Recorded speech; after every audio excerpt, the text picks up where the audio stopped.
Welcome everybody. We are here with the Sony Xperia Z5 Premium on the left. You can read it right there with the beautiful 4K display, and then we have the brand new Samsung Galaxy S7 Edge here on the table also, which is a beautiful smartphone, and both are premium devices by premium producers and manufacturers in Asia. So the Samsung is right now fresh on the market here in March, and we have the Sony on the market since November. So around 6 months there is a difference, and 6 months is a big difference if you check out smartphones, since there's a lot of differences when it comes to hardware. In terms of the premium processor, last year the Snapdragon 810 was a premium processor, which is right here in the Sony for the 4K display.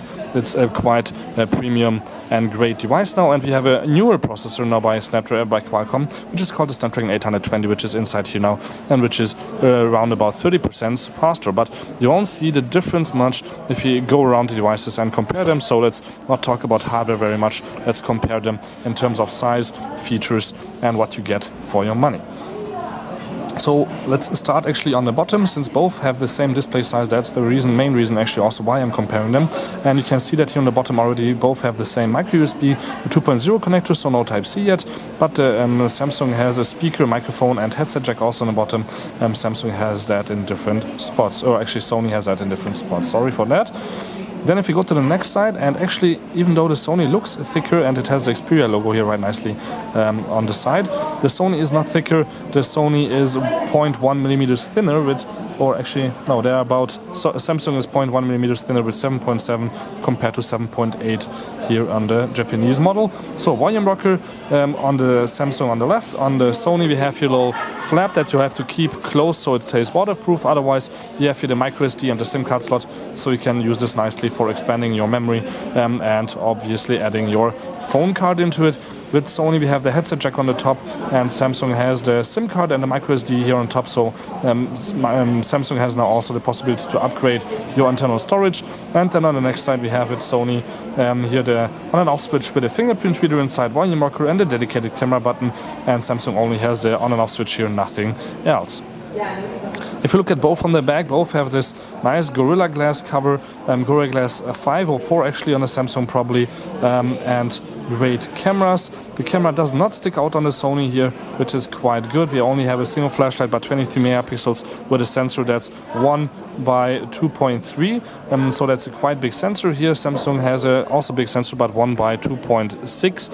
So it's a little bit smaller, and the camera sticks out also a little bit, exactly that 0.1 millimeters, that the Sony is thicker. So that's a little bit sad, but otherwise obviously the phone is quite beautiful and it does not stick out as much as the previous one. Otherwise we have, you can see a heart rate sensor still built in for some reason. I don't know why Samsung wants to keep that in there, but otherwise we have also a single flash, so no dual flash in this beautiful phone.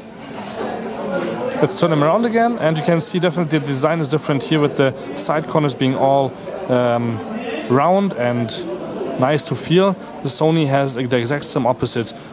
It's edgy and more industrial, I would say. And if you turn both on, you will see that both have a beautiful 5.5-inch front screen, where the Samsung has the Android buttons here externally for the back and for the last apps that are open, and the fingerprint reader is also the home button. Sony has no buttons at all here on the bottom. They all just have them built in right here for closing the apps, for going back and for going home. You have everything on the screen, so that's one of the reasons why you might not buy the Sony, is that the display sizes are exactly the same at 5.5-inch, but actually the Sony, you might have less space to use. But actually if you check out the rows of apps, it's exactly also 4 rows of apps here with on the top and 1 row on the bottom. The same goes with Sony, so you have the exact same space actually for your apps.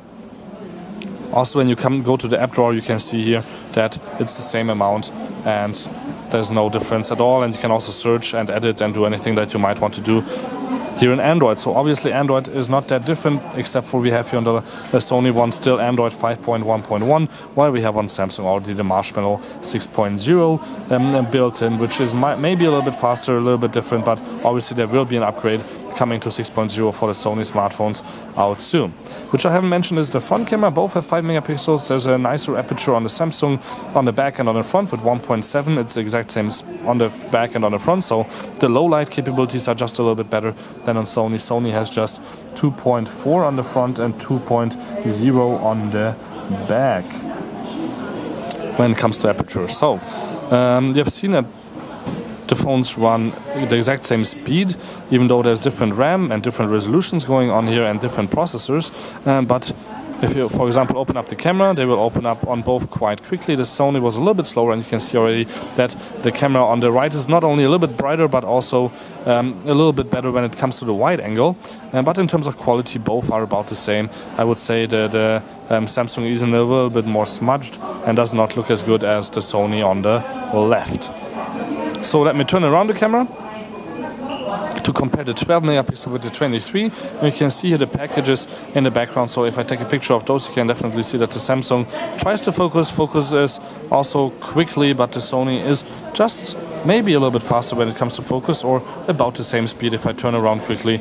Yeah, the Sony has a little bit harder time focusing. Let's do this again.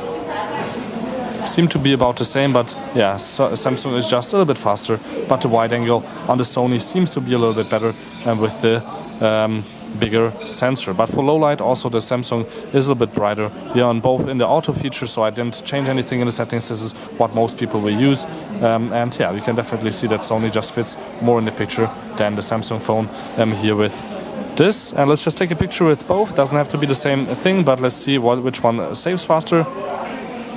Sony takes a little bit, so you cannot take as quickly pictures as the Samsung, but after a while I think the Samsung will also slow down. That's usually what happens.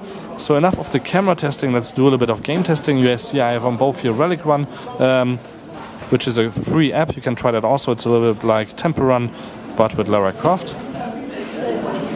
And while this starts up, you can definitely see that Samsung seems to be faster after here to the cancel button, and with more RAM and the low resolution, it's obviously usually a bit faster, but Sony is not that much slower since we're almost there also at the 100%.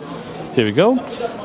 What's also interesting is that both have the same sensors when it comes to LTE, Bluetooth, Wi-Fi and everything else, but actually one thing that is missing on the Samsung is a radio. So there's no FM radio built into the Samsung, but that's something I probably would say young people don't use that much anyhow. Older people maybe a little bit more, but it's not that important since GPS and everything else is built into both and working quite nicely. And I would rather have the wireless charging feature in the Samsung that Sony, for example, lacks in both. I think I've already mentioned that both have the capability also to use them underwater with IP68, but I have a demonstration video of both doing that, so check that out in my YouTube channels. Both can be used for 1.5 meters underwater for half an hour.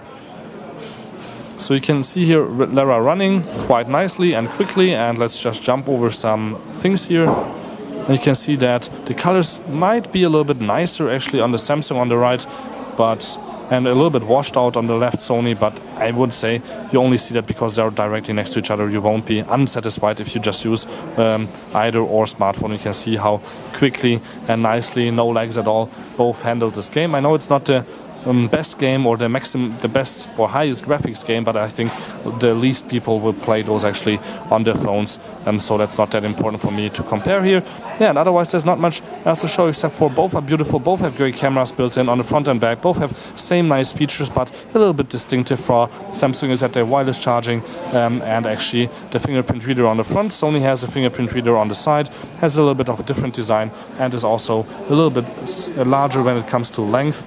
And then otherwise in the terms of thickness or width, you can see that also Sony is there a few tiny millimeters bigger, but at least the camera is not sticking out in the back, and the battery life is about the same on both.